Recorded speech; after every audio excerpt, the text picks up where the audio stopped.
Thank you. But your fans in Beijing also miss you. You haven't played in Beijing for a few years. Can you talk about the process of your decision not to play there this year? And are we going to see you next year in China Open?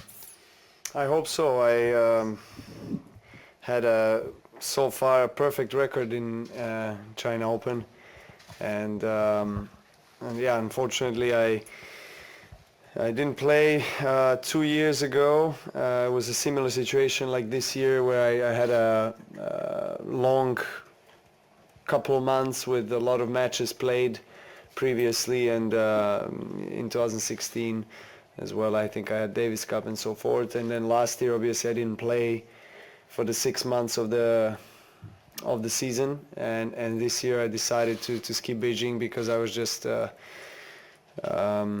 not fresh enough to compete because of the amount of matches I played, and also the Laver Cup. That was quite an interesting experience, but also exhausting, and so I just felt it was too close for me to get ready, and I took an extra week to train and recover and spend some time with family and get ready for Shanghai. But Beijing and China Open has been probably my most successful tournament in my career, because I played it 5 times. I won 5 times, and I have perfect record there. I love playing there, and so I'll try to make it next year. Hey, Rafa, China Daily. Obviously, with Rafael for the rest of the season, you and Roger as well have a chance to go for the top spot from here. How does that still matter for you? I mean, the top spot, even though you were having started 2-1 Grand Slams. Well, I didn't hear Rafa is out for the whole season. Is that a new information or? No. So Rafa is out only for China. Okay. Yeah. So he's still in the contention for number one. He is the number one. So I am really glad that I put myself in a position to compete for number one of the world. And maybe 4 or 5 months ago, that was looking a little bit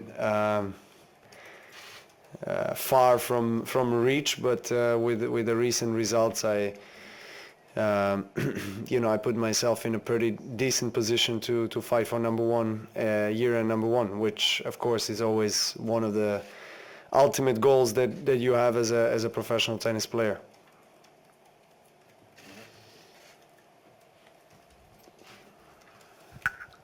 Novak, as we come to the end of the season, how do you balance your workload?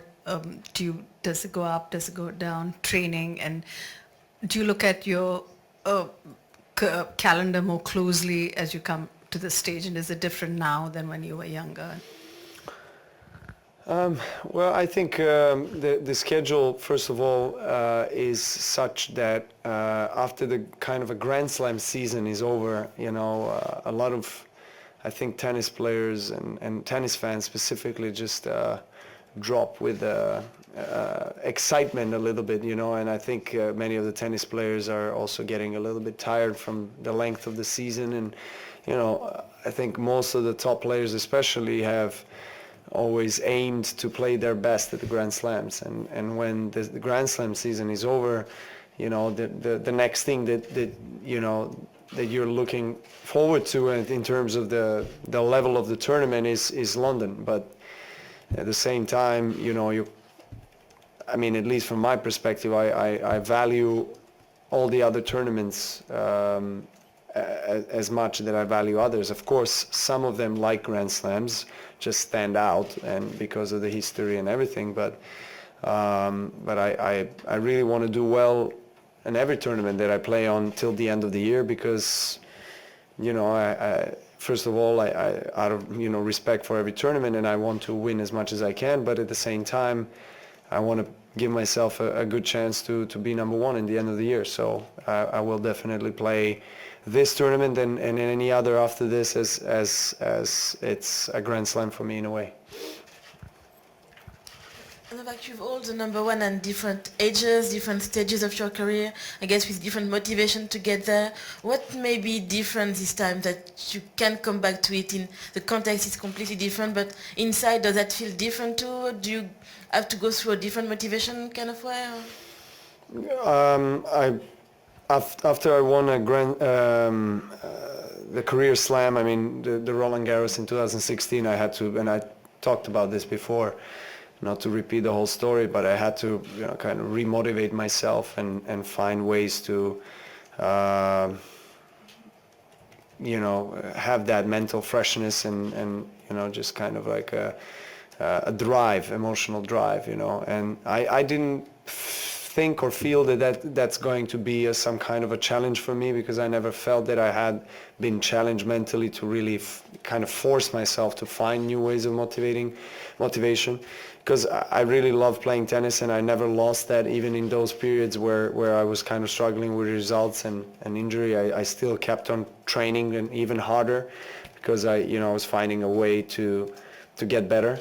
But I think it was just that my emotional tank for competition, for playing matches, was quite empty, and then I had to face something that most, if not all, of the past champions have faced before, and I talked with some of them, and they did confirm that at a certain stage of career you do go through that, and that you have to kind of reinvent yourself on the court in a way, just find whatever your motivation is in terms of achievements, because for the love of the sport, you can always play tennis. I mean, but if you want to be a professional player, and if you are former number one and multiple Grand Slam winner, it's hard to satisfy yourself with an average results, so to say, at least in our eyes. You always aim for the biggest heights, which is slams and being number one of the world. So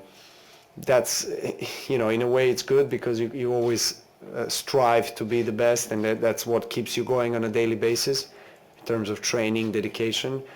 But at the same time, it's tricky, because then you have to always kind of remind yourself that the small achievements are part of the big achievements too, and then you're kind of having this battle with your ego and having a little game with your mind. So but it's all part of the life and our profession and evolution for me as a player and as a person, and I'm grateful that I'm going through that, because it makes me understand how I can actually get better, how I can get stronger, and I want to keep on going, playing tennis on this level, and I'm enjoying it. If you can talk a little bit about Jeremy Chardy, who's your first opponent here, beating him all 11 times you played. As a matter of fact, it must have been so painful. He thought you played 14 times. You've won. I know, he keeps on telling me that, so I didn't. Won all 26 sets. Why do you think you have that success against him? And will the courts here being a little faster help, or maybe hurt? Well, I think generally he likes the faster court. So I think, he played a good match today, so a little bit, and he's got a big serve, big forehand. That's what he bases his game on, and I've known him, I've played him, more than 11 times in our career so far, and we actually practiced several times now in Chicago, because he was part of the Team Europe, and we joked around a little bit. And today I congratulated him, and I said he knew that we are going to face each other here. That's why he was, when he was warming me up in Chicago, when I told him, serve on backhand, he was serving on forehand. So he was kind of playing mind games with me already back then. Joking aside, of course, he's a great guy. I get along very well with him. I think, what I did well in the past in our matchups, I managed to neutralize his first serve. So I think, and also take advantage of his second serve, and try to be consistent on my service games, move him around the court, because he, he's not the best mover forward, backwards, so I try to expose his weaknesses in a way, look for the backhand, but obviously his forehand is lethal if he gets the good rhythm on it. So I'll try to try to approach things and execute hopefully tactically well. Last one there. Novak, we were all lucky enough to see you play doubles with Roger at Laver Cup, and we all saw the little bromance that you two had. How has your relationship with Roger changed since that experience, and what does that mean going into a potential matchup here in Shanghai? It was a very unique experience. I've never experienced being on the same side of the court with him before, and I was very excited. I was looking forward to it. I know he was as well, and I thought we had the blast on the court. We had a fantastic time. We enjoyed competing. I enjoyed training with him before that, preparing for that doubles match, tactically talking a lot about tennis. In those 4 or 5 days, talking a lot about life and different subjects, family. I think in terms of respect, at least from my side, towards him, it has gotten to even a higher level of respect. And I think this kind of experience in Chicago has strengthened our relationship. But it obviously it's not going to affect our rivalry. I think, if we play each other and when we play each other next, we want to win against each other. That's not going to change. Thank you very much.